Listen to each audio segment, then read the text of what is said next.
합장하시고, 법화 행자의 목표는 세상을 살리고 사람을 살리는 것이다. 자, 가슴에 손을 얹고 실상세계를 관하면서 다란 일도 보도록 하겠습니다.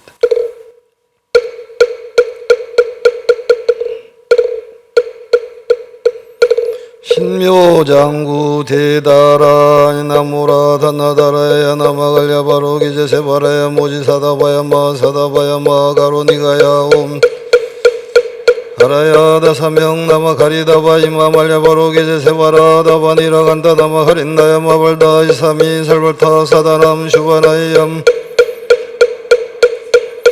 오마루게 아로가 마지로가 지가란제해 아레마 모지사다바 선마라 선마라 하린나야 구루구루 갈마사다야 사다야 도로도로 면제 마면제 세바라 자라자라 마라 임마라 암마라 몰제 노게 세바라 나미사미 나사야 나베사미사미 나사야 모아자라 미사미 하레 파나마 나바사라사라 시리시리 소로소로 모짜 모다야 모다야 메다리야 니라간다가마 사나사람 바라 하린나야 마나사바 시타야 사바 시타 위에 세바라야 사바 니라간다야 사바 바라 무카싱가 무카야 사바 바나마 따야 사바 자그라 욕타야 사바 성가섭나네 마라 우따다라야 사바 바마사간다 이사이체다 가린나 이나야 사바 мя그라 잘마이바 사나야 사바 안나다라야 나마갈야 바로게제 세바라야 사바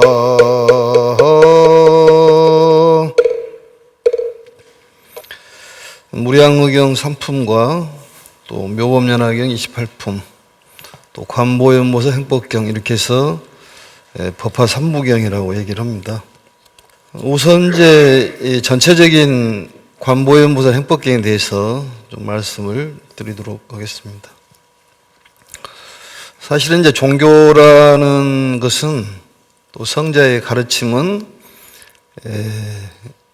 교주의 가르침은 모든 사람들이 행복해지기를 바라는 또 상대를 행복하게 해주는 것이 종교의 가르침입니다. 그게 이제 우리 불교에서 말하는 모든 것이 연결되어 있기 때문에 상이상관으로 나 혼자는 살 수가 없다. 그래서 상대를 행복하게 해줌으로써 결국은 나도 행복할 수가 있다. 결국은 불교는 이타주의고 또 자비 실천의 가르침입니다. 그 얘기는 내 주변 사람들을 나보다도 생각을 먼저 하고 그 사람들이 행복해지기를 행복한 길로 갈 수 있도록 자꾸 인도하고 그러다 보면 내가 정신적으로 진화가 돼서 결국은 나도 행복한 사람이 될 수가 있고 세상에 행복한 사람이 될 수가 있다 그런 얘기입니다. 그런데 이제 종교적으로 진화가 덜 되면은 내 것만 최고다, 나만이 최고다 이런 억측을 부리는 종교는 진화가 덜 된 그러한 가르침이라고 볼 수가 있습니다. 또한 이제 어떤 종교라는 것은 사람이 참 행복해지는 그런 가르침, 또 가정을 위해서 가정의 행복함을 위해서 종교가 있는 것이고 종교를 위해서 가정이 있다든지 이러한 것은 잘못된 그러한 요즘 말로 얘기한다면은 가르침을 주신 분들이 가스라이팅을 해가지고 그런 쪽으로 중독되어 있는 그게 사회적인 문제를 일으킬 수가 있는 것입니다. 그래서 우리 종교라는 것은 현실적으로 괴로움을 제거해서 행복하게 사는 그런 가르침, 또 우리가 미래에 대한 두려움을 갖고 있기 때문에 미래에 대한 두려움을 제거해주는 그런 가르침이라는 것을 중요시 여기고, 더욱이나 실천이라는 것은 대단히 중요하고 불교에서 실천의 보살로서는 보현보살을 말씀을 합니다. 이 관보현보살, 불설관보현보살 행법경 이렇게 되어 있는데 관보현보살 행법경은 중국 남북조 시대에 송나라 시절에 담무밀다라는 그분이 양주에서 번역을 했다고 그럽니다. 단무밀다. 묘법연화경은 구마라집이라는 스님이 번역을 했는데 관보연보살 행법경은 단무밀다라는 분이 이제 번역을 했고, 이 관보연보살 행법경을 줄여서 관보연경이라고도 얘기를 하고, 또 다른 말로 얘기하면 참회경이라고도 얘기를 합니다. 이 시대에는 참회라는 것이 대단히 필요한 그런 시절이다, 그런 얘기죠. 그래서 이제 이 관보연보살 행법경, 관보연경은 석종께서 이 묘법연화경을 설한 후에 바이살리국이라는 바이살리국, 비살이라고도 얘기를 합니다. 이 바이살리국의 큰 대숲절이라는 것은 대림정사를 얘기를 하는 것입니다. 인도의 3대 사찰하면은 중림정사, 그 다음에 기원정사, 그 다음에 대림정사를 얘기를 하는데, 주로 이제 비구니 스님들이 거기에 주석을 했다고 그럽니다. 그래서 대림정사라는 숭원에서 설법하신 경전이 바로 관보연보살 행법경입니다. 그리고 구마라집 스님께서 번역한 묘법연화경의 맨 끝장 28품에 보면은 관보연보살 보연보살 곤발품이 나옵니다. 그리고 보연보살 곤발품의 뒤를 이어서 다시 보연보살을 주역으로 해가지고 설해진 경전이 관보연보살 행법경이다, 그런 얘기입니다. 보연보살 곤발품에 나와 있는 보연보살의 그 품을 이어서 관보연보살 행법경이 바로 보연보살을 주역으로 해가지고 나온 내용입니다. 또한 그 경전의 이름을 보면은 관보연보살 행법경인데, 관보연보살이란 말은 이 보연보살을 관하는 그러한 수행법이다, 그런 얘기입니다. 행법이라는 것은 수행법을 얘기하는 거예요. 그래서 관이라는 말은 범어의 위파사나, 우리로 풀어보면 지관수행이라고 그러는데, 이 범어의 위파사라는 말을 번역을 해서 관이라고 그렇게 얘기를 합니다. 그래서 이 관법이라는 것은 정신을 통일하고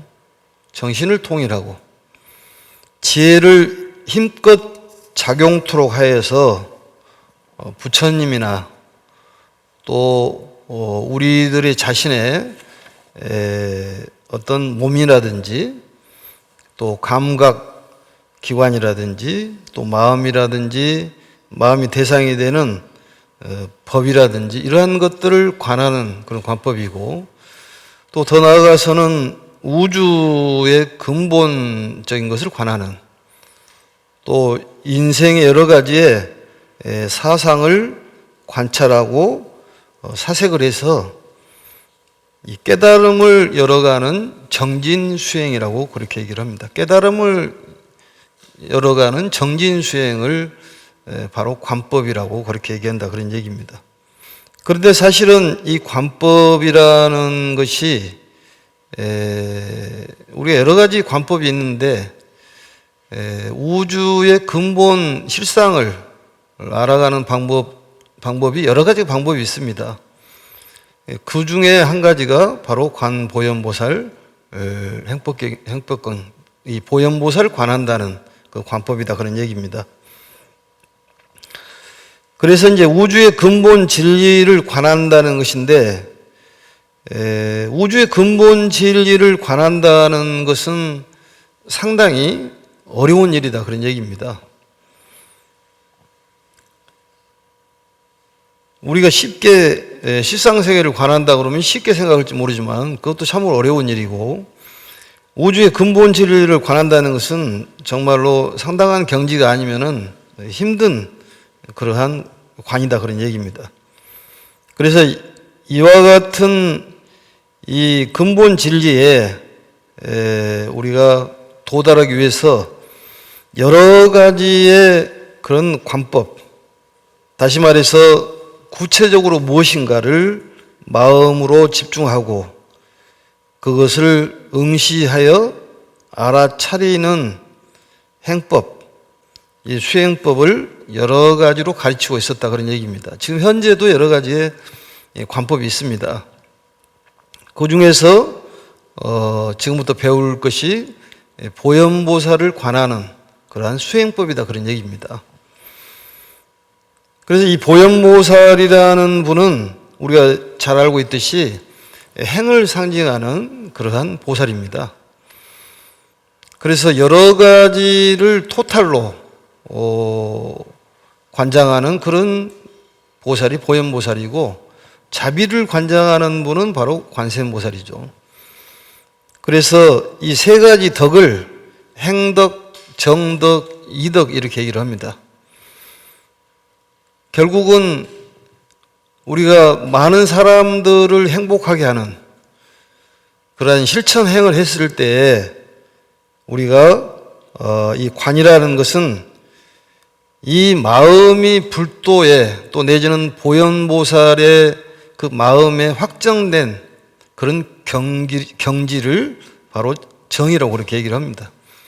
삼매도 역시 마찬가지고, 정신이 통일되어 있어서 다른 건 생각하지 않고 오직 그것만 생각하는, 그래서 이 행을 하면은 정이 생기는 것이고, 결국은 이러한 행을 한다는 것은 바로 정을 위한 것이고, 정을 통해서 우리가 진리를 밝힐 수가 있다 이런 얘기죠. 그래서 이정행, 행정이 이렇게 얘기하는데, 이 세 가지 덕을 바로 삼덕이라고 얘기하는데, 이걸 관장하는 보살이 바로 보현보살이다. 그리고 이 보현보살은 부처님의 도를 수행하고 또 부처님의 가르침을 실행을 관장하고 또 지도하는 그런 보살이다. 불도를 수행하고 또 실행하고 또 지도하는 그러한 보살이 보현보살이다 그런 얘기입니다. 보현보살이 바로 이제 문수보현, 바로 이제 자축에는 석가모니 부처님의 자축에는 이제 문수보살, 채덕과 지덕을 상징하는 그런 문수보살이 있고, 오른쪽에는 바로 이정행을 상징하는 바로 보현보살이 협시보살로 등장을 합니다. 그래서 이 불도를 수행과 실행을 관장하고 지도하는 보살이라고 이렇게 기억을 하시면 될 것 같습니다. 그래서 이 보현보살의 덕을 응시하고 그 한 가지 일에 정신을 집중하고 있는 가운데에 점차로 자기의 마음이 그 파장이 보현보살의 파장과 일치되게 된다. 결국은 보현보살 파장하고 내 마음의 파장하고 일치가 됐을 때 자연히 부처님의 그 깨달음이 확정되어서 내가 깨달아야겠다는 그런 마음이 확정되어서 흔들림이 없게 된다 그런 얘기입니다. 그래서 보현보살 또 내지는 관세음보살님과의 그 파장을 하나로 하면은 결국은 내가 관세음보살의 마음이 돼서 부처님의 경지에서 깨달음의 경지에서 계속 정진하는 그런 마음이 생긴다 그런 얘기죠. 자비라는 것을 관세음보살의 자비법문이라고 그러는데, 자비법문은 상대를 행복하게 해주는 거예요. 어떤 종교든 간에 자비라는 용어를 안 써도 주변을 행복하게 해주는 가르침이 성자들의 가르침입니다. 공자, 맹자, 예수 할 것 없이 모든 성자들의 가르침은 주변 사람들을 행복해 주라는 그런 가르침이에요. 그런데 그 가르치는, 전하는 사람들이 애곡되게 가르치다 보니까 내 것 아니면 남은 것은 전부 잘못됐다고 인식을 해서 적으로 되는데, 그것은 정말로 잘못된 것입니다. 이웃 종교도 귀하게 생각을 하고 존경을 해줘야 되고 내 종교가 귀중하다면은 그런 세상이 평화로운 세상이지, 이 종교적으로 진화가 덜 됐기 때문에 그러한 내 것만 최고다는 억측을 부리는 이 병기의 소집에, 종교적인 병기의 소집에 일어난다 그런 얘기입니다. 우리가 다 사람이 잘 살기 위해서 종교가 필요한데, 그렇다면은 이웃 종교도 존중하고 우리 헌법에 나와 있듯이 종교의 자유가 있듯이 가정에도 종교가 자유가 있고 사회에도 종교가 자유가 있고 직장에도 종교가 자유가 있듯이 자유로운 종교를 갖고 있으면서 서로 행복한 삶을 누리는 것이 이 성자들의 가르침인데, 어찌다 보니까 그 가르치는 지도자들이 잘못돼 가지고 왜곡돼서 내 종교를 믿지 않으면은 이건 어떤 적으로 생각을 하고 또 아니면은 어떤 마군이로 생각을 해서 같이 삶을 사는 데를 진흙탕으로 만드는 그러한 것은 바람직한 종교관이 아니다 그런 얘기입니다. 그것은 우리가 가만히 생각해 보면 압니다. 그게 종교가 전부 잘 살아보자는 그런 가르침이지, 그렇다면 상대를 이해를 하고 뭔가 내가 이 가정에서도 남편을 위해서 아내를 위해서 내가 행복함을 줄 수 있는 것이 뭘까? 이걸 찾아보는 것이 기도고 경전을 배우는 것이지, 그것도 일종의 소원을 이루는 것 아니겠습니까? 가장 큰 소원이 그거예요. 가장 즐겁다는 것은 놀고 노래 부르고 춤추는 것이 즐거운 것이 아니라 가장 평온한 것이 즐거움이라고 얘기를 했습니다. 집안이 평온해야지만이 가장 즐거운 집안이고 나라가 평온해야지만이 가장 즐거운 나라다. 이 사회가 평온하려면은 즐거우려면 평온해야 한다 그런 얘기입니다. 다툼이 없어야 되고, 종교적으로 다툼이 있는 것은 진화가 덜 된 거고 인류의 진화가 덜 됐기 때문에 전쟁이 일어난다는 얘기 아니겠습니까? 우리가 말하는 우리 마음속의 육도 중에서 아수라가 성하면은 다툼을 만든다 그 말이죠.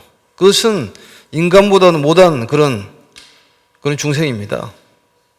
그래서 이러한 보현보살의 덕을 응시한다면은 그 파장이 나하고 일치가 돼서 결국은 보현보살하고 나하고 하나가 되는 것이고 관세음보살하고 하나가 된다 그런 얘기 아니겠습니까? 그래서 이 정이라는 것은 이 마음이 이 부처님의 가르침에 확정된 경지, 정신이 불도에 확정된 경지. 우리가 재불현전삼매도 역시 부처님께서 내 곁에 계신다는 그런 믿음이 있으면은 두려울 바가 없습니다. 두렵다는 것은 믿을 것이 없어서 두려운 거고, 우리가 미래에 대한 두려움이 있기 때문에 미래를 알아봐야 된다는 얘기죠. 그게. 그래서 뭘 쳐봐야 된다는 얘기예요. 점을 쳐봐야 되잖아요. 미래가 어떻게 되는지. 그런데 믿음이 강하면 그건 두려움이 없어진다 그런 얘기입니다. 그것이 바로 확정된 경지라는 얘기예요. 다른 말로 얘기하면 삼매라는 얘기겠죠. 그러지만 우리들의 일상생활들이 이 부처님 가르침대로 이상의 세계냐? 그렇지가 않다 그런 얘기입니다. 현실적으로는 너무 번민스럽고 혼란스럽고 복잡하고, 사실 공부를 많이 해도 어떤 상황이 복잡한 상황이 닥치면은 이게 흔들립니다 많이. 그런 흔들린 마음만 없으면은 사바세계 즉 상적광토죠 그게. 이 흔들리는 마음을 어떻게 하느냐 그 말이죠. 그러다 보니까 이 초연해질 수가 없다 그런 얘기예요. 아무리 공부를 많이 해도 이게 쉽지가 않은 그런 생활이다 그런 얘기입니다. 수행을 30년, 절에를 50년 다녀도 조그마한 어떤 안 좋은 소리 하면은 완전히 얼굴이 변해가지고 이상한 아수라로 변합니다. 그건 절에를 50년 다녀도 소용없다는 얘기 아니겠습니까? 근데 우리가 일상생활을 생활할 때 시시각각으로 어떤 변화가 생기는데 그것을 어떻게 해서 대처를 할 것이냐.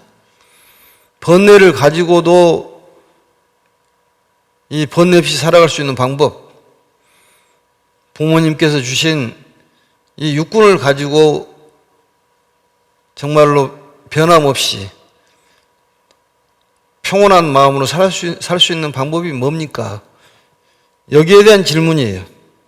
거기에 우리 보면은 85페이지를 잠깐 왔다 가면은 12째 줄에 이런 내용이 나옵니다. 여러께서 멸두하신 후에 부처님께서 이제 곧 열반에 석 달 뒤에 열반에 들어갔다고 이렇게 말씀하니까 제자들이 세 분의 제자가 있었는데 어떻게 해야 중생들이 보살의 마음을 일으키며 대승의 방등 경제를 수행하며 바른 생각으로 일실의 경계를 생각하겠나이까? 어떻게 해야 위 없는 보리심을 잃지 않겠나이까? 어떻게 해야 번뇌를 끊이지 않고 오욕에서 떠나지 못하였지라도 모든 육군을 맞게 하고 모든 죄를 멸하여 제하며 부모가 낳아주신 청정한 눈으로 오욕을 끊지 못하고도 능히 모든 장애박해, 이 장애박해라는 건 실상을 얘기하는 것입니다. 이러한 것을 볼 수 있겠습니까? 이렇게 질문입니다. 이 질문 내용이. 금강경에서도 운하주 운하 항복기심 질문이듯이 여기서도 그 질문이에요. 어떻게 해서 이 번뇌의 삶을 살아야 되는데 번뇌를 가지고 행복한 삶을 살 수 있는 방법이 뭘까요? 이게 질문이거든요. 그래서 이 부처님께서 말씀하시기를 참회에 대한 것을 구체적으로 얘기를 합니다. 참회를 해라. 참회가 잘 사는 방법이다. 그렇게 얘기를 하시죠. 그래서 이러한 우리가 이 사바세계를 살아가면서 여러 가지 괴로움이라든지 복잡한 일이 많이 생길 때 우리 마음속에는 공부를 했다 그러더라도 이런 이 더러운 욕망들이라든지 나쁜 생각을 억누르기가 어렵다 그런 얘기입니다.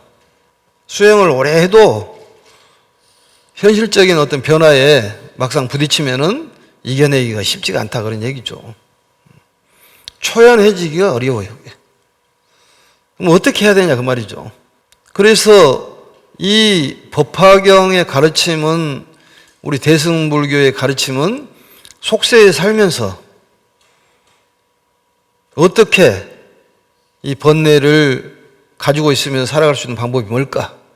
그래서 봉사하고 또 여러 사람을 행복해 할 수 있는 전법을 통해 가지고 살다 보면은 모든 건 해결이 된다. 그렇지만 상자부 불교, 소승불교에서는 속세를 떠나서 살아가지만 떠나서 맑은 우리 어떤 번뇌를 제거하는 그런 수행을 하지만은 이 시대가 우리도 살아가는데 그게 쉽냐 그 말이죠. 그렇지가 않습니다. 속세에 살아가는 사람들만 두고 얘기한 것은 아니지만은 우리 현실적으로 가장 필요한 가르침이 바로 법화경이다 그런 얘기예요. 그런데 마음의 확정된 경지가 자리를 잡고 있지 않기 때문에 누가 뭐라 하면 이리 흔들리고 저리 흔들리고 그렇다고 말이죠. 어떤 경전이 좋다 그러면 그리 흔들리고 어떤 또 주력 수행이 좋다 하면 이리 흔들리는데 이게 흔들흔들 한다는 얘기예요. 그게. 그랬을 때 어떻게 해야 되냐 그 말이죠. 그게 번뇌인데. 그래서 참회에 대한 구체적인 설명이 있는 것입니다. 그래서 이러한 동요나 이런 먹구름, 마음의 동요, 미혹은 범부에게는 아무리 해도 피하기 어려운 것이다. 범부에게는 아무리 해도 그것을 피하기 어렵다고 말이죠. 쉽지가 않아요.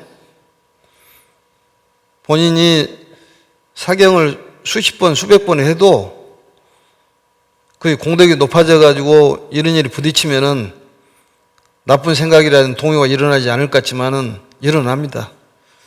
그러지만 실망할 건 없어요. 그게. 사경을 많이 했으면은 공은 아니다 그 말이죠. 그게. 그 사경의 공덕으로 해서 극락을 가기 때문에 너무 걱정할 것 없습니다. 사경을 50번 하고 100번 했는데 혹시 극락을 갈까요? 극락 갑니다. 걱정할 거 없습니다. 그게 마음에 초조함이 생긴다는 거예요. 왜냐하면 믿음이 좀 부족하기 때문에 그러는 거예요. 확정된 마음이 중요하다니까 흔들리지 말아야 돼. 그런데 우리가 그러한 것이 흔들리지 않으면 흔들려요 그게. 그래도 흔들리지 않으려고 애를 써야 된다는 얘기입니다. 그래서 이러한 피하기가 어렵다. 그러다 보면은 부처님의 가르침대로 행복한 삶을 살기가 어렵게 된다 그런 얘기죠. 그렇다면 그러한 이런 마음의 미혹이라든지 우리가 말하는 동요, 또 미혹의 먹구름을 떨쳐버리려면 어떻게 해야 되느냐. 또한 마음속에 숨어있는 불성을 개헌을 해야지만 행복하는데 이 불성을 씻는 방법이 뭐냐 그 말이죠. 숨어있는 불성을 개헌을 해야 한다는 얘기입니다. 우리의 참 마음인 불성을 개헌을 해야 돼. 그래야지만 행복한 삶을 살 수가 있습니다. 그래서 그것을 연마하고 또 마음을 가라앉게 하는 바로 정의 경지로 이끌어가지 않으면 안 된다. 마음이 이 법화경에 딱 확정된 그런 경지, 그런 마음, 그게 필요하다 그 말이죠. 이제는 흔들리지 말고 방황하지 말고 확정된 마음을 가져야 한다는 얘기입니다. 거기에 마음을 계속 두고 있으면은 어떠한 장애가 오더라도 장애에 무너지지가 않는다. 그게 필요하다 그 말이죠. 그래서 이 정의 경지에 들어가려면 어떻게 해야 되냐? 관법이 필요하다는 거예요. 관법이. 그게 바로 이 관보현보살 행법계에서 가르침이 보현보살을 관해라. 그게 바로 관보현보살이에요. 이제 보현보살에 대해서 이제 계속 나옵니다만은 그래서 이러한 행법, 수행법을 가르쳐주는 말씀이다. 그런 얘기입니다. 그렇게 되다 보면은 미혹을 떨쳐버리고 마음의 잘못을 바로잡기 위해서 본인이 잘못을 알아차리고 반성하게 된다. 그런 얘기입니다.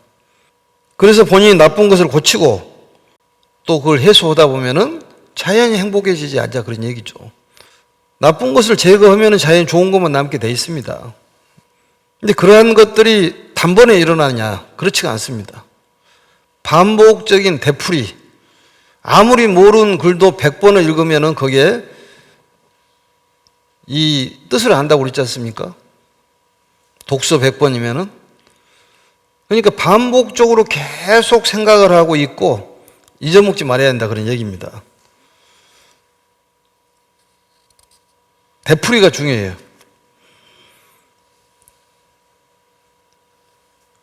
그래서 그러한 잘못된 것을 첫 번째로 알아차리고 두 번째로는 그것을 고칠 것을 마음에 다짐하고 세 번째로는 그 길로 바른 길로 가도록 계속 노력하는 이 세 가지 방법. 첫 번째는 본인의 잘못을 알아차려야지만이 반성을 합니다. 그리고 마음으로 다짐을 해야 돼요. 고칠 것을 다짐을 해야 돼요. 반복적으로 해서는 안 됩니다. 또 참회라는 것도. 그래서 바른 길로 향하도록 노력하는 것이 방법이다. 그런 얘기입니다. 인생을 살아가는 방법이다. 잘 사는 방법이다. 노력을 해야 된다는 얘기죠. 바른 길로 가도록. 그래서 이 세 가지의 단계를 통해 가지고 우리가 행복한 삶을 살 수가 있다. 그래서 이것은 바로 참회의 방법뿐이 없다. 그런 얘기입니다. 참회를 해야 된다는 거예요. 이것도 하나의 우리가 우주의 실상을 관하는 방법 중에 하나다. 우리가 이 135페이지, 136페이지인가요? 잠깐 왔다 가면 저번에도 봤습니다만은 136페이지 일체 업장에 모든 우리가 말하는 장애, 업장이 바다같이 깊고 넓은 그런 업장은 망상생이다. 뭐 참여하는 사람은 참여를 하면 전부 소멸이 되는데 참여하는 방법은 단정히 앉아가지고 실상을 관해라 그 말이죠. 근데 그게 실상을 관한다는 것이 쉽지가 않기 때문에 자꾸 반성하고 뉘우치고 알아차리고 또 다짐하고 바른 길로 가도록 노력하는 것이 필요하다 그런 얘기죠. 그래서 중재 여상노하여 해일 능 소재니라. 그런 여러 가지 죄라는 것은 아침 이슬처럼 아침 서리처럼 녹아버리고 전부 지혜의 태양으로서 녹아버린다 그런 얘기 아니겠습니까? 이 부처님의 가르침이 바로 지혜의 가르침이에요. 그래서 이 참여라는 것은 어떤 그 연약한 그런 마음에서 참여하는 것도 아니고 또 옹울한 그런 마음으로 참여하는 것도 아니고 내향적으로 생각하나 그렇지 않다 그런 얘기입니다. 참회야말로 매우 씩씩하고 용기가 있어야지만이 참회를 할 수가 있다. 마음속에 들어있는 것을 완전히 드러내려면은 그 마음속에 있는 그 장애를 두꺼운 껍질이라고 그럽니다.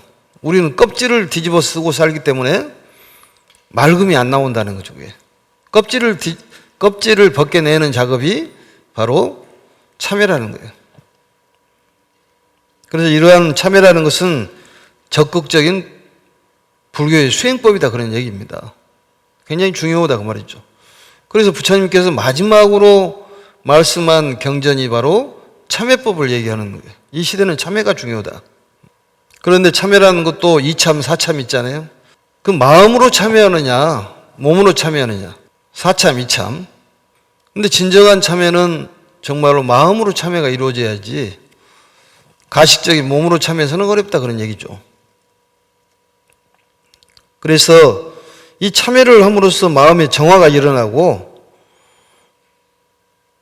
이 참회 없이는 종교가 성립되지가 않는다. 이렇게까지도 얘기를 하는 것입니다.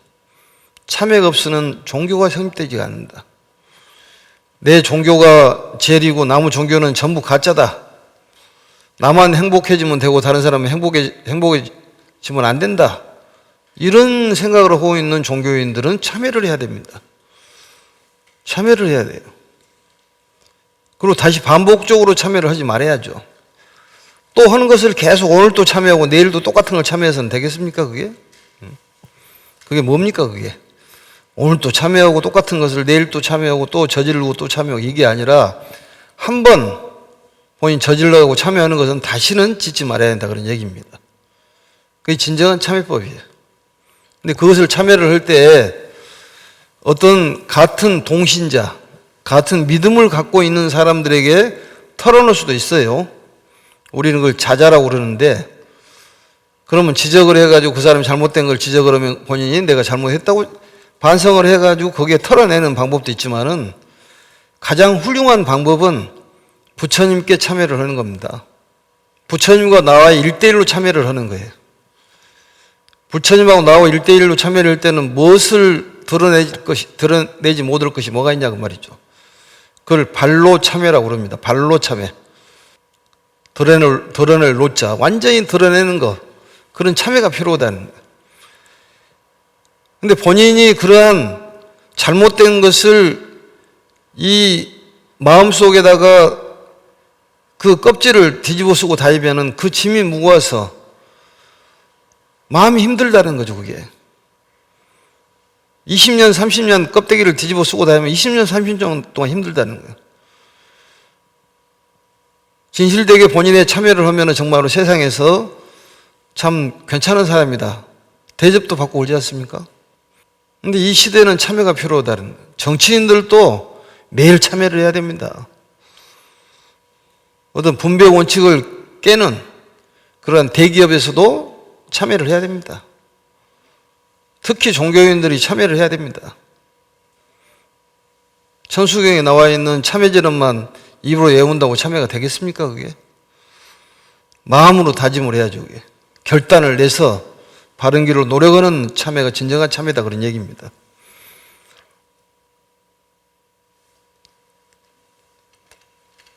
그래서 이러한 마음에 있는 죄의식을 고백을 하면은 이 정신적인 대청소가 된다 그런 얘기입니다.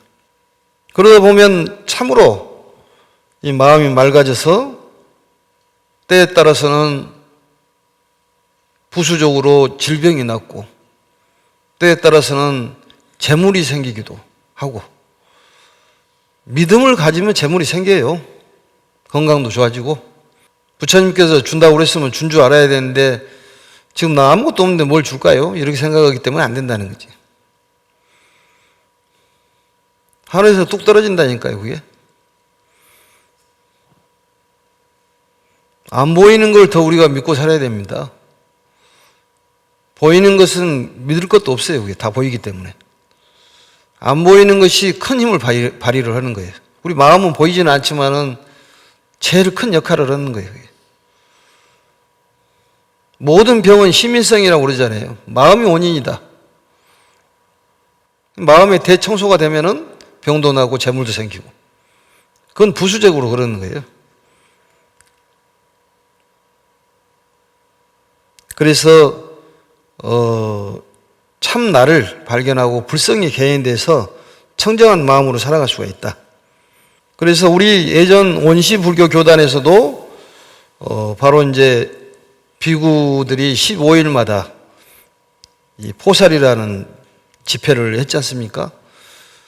장로 비구에게 참여를 했다는 거예요. 그런데 불교는 이 어떤 계급적인 것도 아니고 어떤 지도자가 있고 피지도자가 있는 그런 교단이 아니기 때문에 서로 평등했습니다. 그렇지만은 조금 아는 사람들이 지도를 했다 그런 얘기죠. 잘난 척 하지도 않았다는 얘기입니다. 그래서 이 참여라는 것은 원어가 대샤나 혹은 끄샤마라고 이렇게 해석을 합니다. 대샤나 끄샤마. 이것은 무슨 뜻이냐? 완전히 나를 보여주는 것이다 그런 얘기예요. 그런 뜻이 있어요. 내 마음속에 감춰있는 것을 완전히 보여주는 것이 그게 참여란 얘기입니다. 그래서 이것을 달리 얘기하면 내가 가지고 있는 모든 것을 송두리째 드러내 보여주는 것을 바로 대샤나, 끄샤마 이렇게 얘기한다 그런 얘기입니다. 그렇지 않으면 완전한 참여가 성립되지가 않는다. 완전히 본인에 있는 것을 송두리째 끄집어내야 돼. 근데 완전히 끄집어내지 않으면 본인의 단점이라든지 그런 결점이 해결이 안 되는 것 아니겠습니까?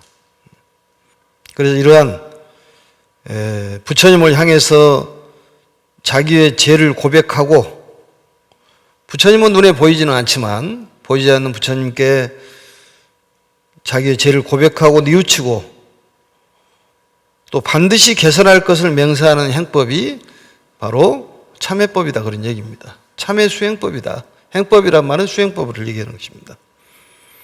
그렇게 되다 보면은 본인이 죄악감에서 해방되고 또 이 참회를 통해 가지고 부처님의 힘에 의해서 자비로운 마음으로 중생을 살필 수 있는 그러한 마음을 갖게 된다 그런 얘기입니다. 그래서 이 참회라는 것이 부처님의 눈에 보이지도 않기 때문에 한 점의 흐림도 없는 진심을 가지고 하지 않으면 안 된다. 우리 자비도랑 참법을 했습니다만은 얼마나 진심으로 했는가는 본인만이 아는 것이죠. 그렇지만은 세상 사람들에게 우리가 본인의 그 결점이나 단점을 드러내면은 그게 쉽지는 않아요, 그게. 어떤 동신자, 같이 신앙생활을 하는 사람들에게 내 잘못을 드러내면 그게 본인의 어떤 결점이 되고 단점이 되기 때문에 스스로의 자의 본능 때문에 털어놓지를 못합니다. 어떤 장로, 비구에도 털어놨다고 하지만은 스님들에게도 털어놓기 어려워요, 그게. 그래서 요즘 시대 보면은 그걸 비밀을 털어놨다가 나중에 다 까발리잖아요, 그게. 그렇기 때문에 스스로 보호하는 것뿐이 안 된다는 거죠. 그래서 부처님하고 나와의 둘만의 관계에서 털어놓은 것이 진실된 참회법이다 그런 얘기입니다. 그렇지 않습니까? 이렇게 뭐 본인의 마음을 털어놓으라고 해가지고 이보살이 김보살한테 얘기를 했더니 김보살이 다 나중에 다 까발려버려. 그걸 미리 알고 있기 때문에 본인이 좌유를 해야지 스스로 보호를 해야 될 것 아니겠습니까? 그러다 보니까 제대로 참회가 이루어지지가 않죠, 그게. 어떤 뭐 프로그램에서는 내 어떤 마음에 있는 걸 전부 드러내라. 뭐 이런 프로그램도 명상 프로그램도 하고 있는 것도 있는데 그게 다 드러내기 어렵습니다. 본인의 그 약점이 될 수가 있어요, 그게. 그렇기 때문에 오랫동안 그런 껍질을 뒤집어 쓰고 살다 보니까 본인이 해방될 수가 없어요, 그게. 그래서 이 마음 속에 불성이 떠오르지가 않는다 그런 얘기입니다. 그러다 보니까 삶이 힘들어요. 힘든 삶을 살 수가 있다 그런 얘기입니다. 그래서 이렇게 표현을 합니다. 이 참회를 하면은 완전히 마음이 깨끗하고 이 깨끗한 마음으로 세속의 생활로 돌아가면은 마음을 껍질이 벗겼기 때문에 팔면 영롱할 것이다. 이렇게 얘기를 해요. 팔면 영록. 이게 팔이랑은 여덟 팔자의 쪽면. 영이라는 것은 이 옥소리 영입니다. 옥소리자는 막다 그 말이죠. 화나다. 농이란 말도 바로 옥소리 농이에요. 영농하다 그러지 않습니까? 그러니까 모든 면에서 이게 맑은 그러한 완전히 정신이 세정된 그런 마음으로 살기 때문에 행복한 삶을 살 수가 있다. 걸림없는 삶을 살 수가 있다. 정말로 인간다운 자유자재한 경지에 이를 수가 있다. 그래서 참회법이 필요하다 그런 얘기입니다. 부처님의 가르침이 이런 가르침이에요. 그래서 나의 이 불성, 묵과 보주의 진가가 발휘되는 것이다. 자유자재하고 행복하고 이 세상에 흔들림이 없는 삶을 살 수 있으니까 이 사바세계 즉 상적광투가 된다. 이런 얘기겠죠. 그렇지만은 부처님께서 말씀이 이 참회의 극치는 공의 진리를 알아차리는 자각이라고 말씀을 했다. 아까 말씀했던 일체 업장에는 개종 망상생이요 약욕 참회자는 단자 염실상이다. 그게 최고의 극치다 그 말이에요. 실상을 관하는 것이 최고의 참회의 극치다. 그렇지만 우리가 실상을 관한다는 것은 쉽지가 않기 때문에 이러한 뉘우치고 또 뉘우치고 해가지고 바른 길로 노력하는 그러한 자세가 필요하다 그런 얘기입니다. 그래서 단정히 실상을 관하라는 것이 가장 훌륭한 가르침입니다. 또한 이 참회라는 것은 행으로부터 들어가서 정을 얻고 그로 인해서 이치를 통하는 것이라고 할 수가 있다 그런 얘기입니다. 그래서 보현보살을 관하는 것이 바로 이러한 가르침이라는 얘기입니다. 서두가 좀 길어졌는데 이렇게 해서 다음 시간에는 본문을 놓고 보도록 하겠습니다. 이렇게 강의 마치고 마치겠습니다. 법화의 행자의 목표는 세상을 살리고 중생을 살리는 것이다. 수고하셨습니다.